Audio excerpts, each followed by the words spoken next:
আসসালামু আলাইকুম ওয়া রাহমাতুল্লাহি ওয়া বারাকাতুহু। ব্রাদার ইন ইসলাম, দূর এবং কাছের যে যেখান থেকে দেখছেন সকলকে কুরবানির অভিনন্দন। ব্রাদার ইন ইসলাম, কুরবানি প্রসঙ্গে আমার কিছু যুবক ভাই বয়ান করতে বলেছেন।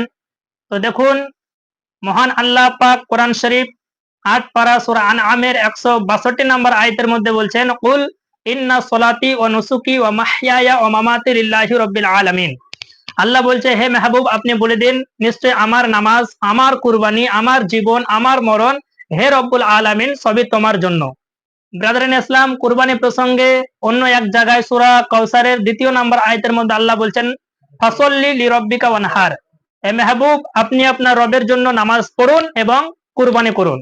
কুরবানি প্রসঙ্গে ইবনে মাজাহ শরীফে উল্লেখ আছে, ইবনে মাজাহ শরীফ ২য় খণ্ড ২২৬ পৃষ্ঠার মধ্যে কুরবানি বিষয়ে বিশ্ব রসুলকে সাহাবায়ে কেরামগণ জিজ্ঞাসা করলেন। তো নবী পাক বললেন, সুন্নাতে আবিকুম, কুরবানি করা তোমাদের আদি পিতা হযরতে ইব্রাহিম আলাইহিস সালামের সুন্নাত। তো ব্রাদার ইন ইসলাম, কুরবানি মানে কি? কুরবানি এটা হচ্ছে ফারসি ভাষা, এর আরবি শব্দ হচ্ছে কুরব। তো কুরব থেকে এসছে কুরবান, আর কুরবান থেকে এসছে কুরবানি, যার মানে হলো বিসর্জন, দান, খয়রাত, সাদকা। তো ব্রাদার ইন ইসলাম, কয়েকটা মাসআলা বলছি কুরবানি বিষয়ে, শুনেন। কুরবানি ও আকিকা একই গরুতে, একই পশুতে দেওয়া যাবে কি যাবে না? জি, কুরবানি এবং আকিকা একই পশুতে দেওয়া যাবে, এতে কোনো সমস্যা নাই। তারপরে ব্রাদার ইন ইসলাম, মৃত ব্যক্তির নামে কুরবানি করা জায়েজ না না জায়েজ? দেখুন ব্রাদার ইন ইসলাম, যদি মৃত ব্যক্তি ওসিয়ত করে যায় যে আমার নামে কুরবানি করিও, তো ওই গোশতটা পুরো বন্টন করে দিতে হবে। আর যদি মৃত ব্যক্তি ওসিয়ত করে না যায়, বাপ মারা গেছে, মা মারা গেছে, আত্মীয় স্বজন মারা গেছে, তাদের নামে আপনি খুশি হয়ে কুরবানি দিচ্ছেন, তো এটা দিতে পারেন, তার কবরে সওয়াব যাবে। কিন্তু এই গোশতটা যেভাবে জীবিত ব্যক্তির বন্টন করা হয়, সেভাবে মৃত ব্যক্তির এই গোশতটা আপনি বন্টন করবেন। এবার আসুন, চলে আসুন মুসলমান, কুরবানি কয়েকটা পশুর নাম বলে দিচ্ছি। গরু কুরবানি করা জায়েজ আছে, মহিষ কুরবানি করা জায়েজ আছে, উট কুরবানি করা জায়েজ আছে, দুম্বা কুরবানি করা জায়েজ আছে, খাসি কুরবানি করা জায়েজ আছে, আর ছাগলও কুরবানি করা জায়েজ আছে। মুসলমান, আপনার একটা হয় প্যারাই করা, একটা হয় প্যারাই না করা। খাসির কুরবানি যেভাবে জায়েজ, পাঁঠারও কুরবানি দেওয়া জায়েজ আছে, বলদেরও যেমন আমরা কুরবানি দিই জায়েজ আছে। মুসলমান, এগুলি জায়েজ আছে কুরবানি। তবে গরু, মহিষ আর উট, এগুলিতে 7 জনের নাম বসবে, 7 ভাগে কুরবানি এগুলো দেওয়া জায়েজ আছে। আর ছাগল, ভেড়া, তারপরে দুম্বা, এগুলি একজনের নামে কুরবানি হবে। তো ব্রাদার ইন ইসলাম, এগুলি একজনের নামে হবে, আর ওগুলি 7 জনের নামে কুরবানি দেওয়া জায়েজ আছে। ব্রাদার ইন ইসলাম, বাঞ্ঝা পশুরও কুরবানি দেওয়া জায়েজ আছে। তবে হিজড়া পশুর কুরবানি দেওয়া জায়েজ নাই, তবে তার গোশত খাওয়া জায়েজ আছে। এগুলি হলো মাসআলা। আর কয়েকটা মাসালা আপনাকে বলে দিই ব্রাদার ইন ইসলাম, যে কোনো গায়ের মুকাল্লিদের সঙ্গে যদি কুরবানি দেওয়া হয়, তো কুরবানি হবে কি হবে না?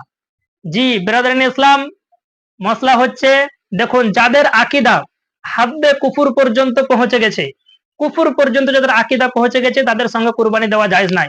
সুতরাং 6 জন সুন্নি কুরবানি দিচ্ছে, ওর মধ্যে যদি একজন ওয়াহাবি, লামাযহাবি, গায়ের মুকাল্লিদ দাখিল করে, তো ওই একজনের জন্য 6 জনের কুরবানি হবে না, হবে না, হবে না।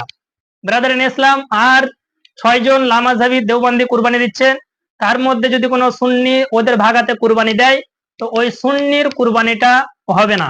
মুসলমান, তাদের আকীদা অনেক খারাপ, এই জন্য তাদের সঙ্গে কুরবানি দিলে কুরবানি আদায় হবে না। সুতরাং তাদেরকে নিজের ভাগাতে দাখিল করাও না জায়েজ, আর তাদের সঙ্গে কুরবানি ভাগাতে দাখিল হওয়াও না জায়েজ। মুসলমান, মুসলিম শরীফ, ইবনে মাজাহ শরীফের একটা হাদিস উল্লেখিত আছে, রাসূল পাক বলছেন, যারা বদমাযহাব, গুমরা, আকীদা যাদের খারাপ, বদ আকীদা, তাদের ব্যাপারে বলছেন, আন আবি হুরায়রা রাদিয়াল্লাহু তাআলা আনহু ক্বাল ক্বালা রাসূলুল্লাহ সাল্লাল্লাহু আলাইহি ওয়াসাল্লাম, ইয়াকুম ওয়া ইয়্যাহুম লা ইউদিল্লুনাকুম ওয়া লা ইয়াফতিনুনাকুম, ইন মারিদু ফালা তাউদু ওয়া ইন মাতু ফালা তাশহাদু ওয়া ইন লাকীতুমুহুম ফালা তুসাল্লিমু আলাইহিম ওয়া লা তুজালিসুহুম ওয়া লা তুশারিবুহুম ওয়া লা তুওয়াকিলুহুম ওয়া লা তুনাকিহুহুম ওয়া লা তুসাল্লু আলাইহি ওয়া লা তুসাল্লু মাআহুম। রাসূল পাক সাল্লাল্লাহু আলাইহি সাল্লাম বলছেন যে তাদের সঙ্গে উঠা বসা, খাওয়া দাওয়া, চলাফেরা করা, পানি পান করা, সে অসুস্থ হলে তাকে দেখতে যাওয়া, সে মরে গেলে তার জানাজা পড়া, তার পিছনে নামাজ পড়া, সমস্ত কিছু নিষেধ, নিষেধ, নিষেধ। কোনো কিছু তাদের সঙ্গে করা যাবে না। মুসলমান আর একটা লাস্ট কথা বলে দিই, অনেকে লামাজহাবি দেওবন্দি ওয়াহাবিদেরকে কুরবানি এই জবাই করায়। তো যদি কোনো সুন্নি কোনো দেওবন্দিকে দিয়ে কুরবানি জবাই করায়, তো ওই সুন্নির কুরবানিটা হবে কি হবে না? আমার হাতে কিতাব ফাতোয়া মার্কাজে তারবিয়াতে ইফতা, মুফতি জালালউদ্দিন আহমদ আমজাদের লেখা, কিতাবটি 2 খণ্ডে বিভক্ত। আমার হাতে আছে এটা দ্বিতীয় খণ্ড। এই দ্বিতীয় খণ্ডে 312 নম্বর পৃষ্ঠার মধ্যে ওয়াহাবি দেওবন্দি কে জাবিহা কা কিয়া হুকুম হে, দেওবন্দি ওয়াহাবি যদি পশু জবাই করে তার হুকুমটা কি? এখানে লেখা আছে আল জবাব, ওয়াহাবি দেওবন্দি ও হে जो गुस्ताखे रसूल हो।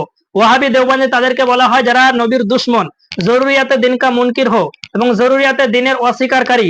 পেশওয়ায়ানে ওয়াহাবিয়া मौलवी अशरफ अली थानवी, रशीद अहमद गंगोही वगैरह के अकायद कुफरिया पर मुत्तला होकर भी उन्हें काफिर और मुर्तद ना समझे।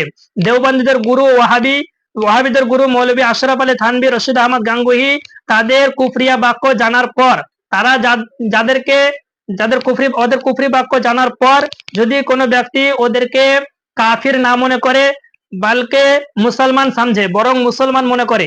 और जो शख्स वहाबी देवबंदी हो वो काफिर और मुर्ताद है, और जो व्यक्ति देवबंदी वहाबी হবে वो काफिर और मुर्ताद, और काफिर का जबीहा हराम है। কাফির যদি গোশত গরু জবাই করে, পশু জবাই করে, ওটা খাওয়া ওটা হারাম। और वो गोश्त फरोख्त करे तो उसका खरीदना हराम और खाना भी हराम है। সে যদি গোশত বিচে তো সেটা কিনাও হারাম আর সেটা খাওয়াও হারাম। সুতরাং কোন লামাজহাবি দেওবন্দিকে দিয়ে কুরবানি গরু আপনি জবাই করবেন না, তাদেরকে জবাই করতেও দিবেন না। আর যদি জবাই করে দেয় ওই গোশতটা খাওয়া চলবে না, ওই গোশতটা মাটি খুদে দাফন করে দিতে হবে। ওমা আলাইনা ইল্লাল বালাগ। আসসালামু আলাইকুম ওয়া রাহমাতুল্লাহি ওয়া বারাকাতুহু।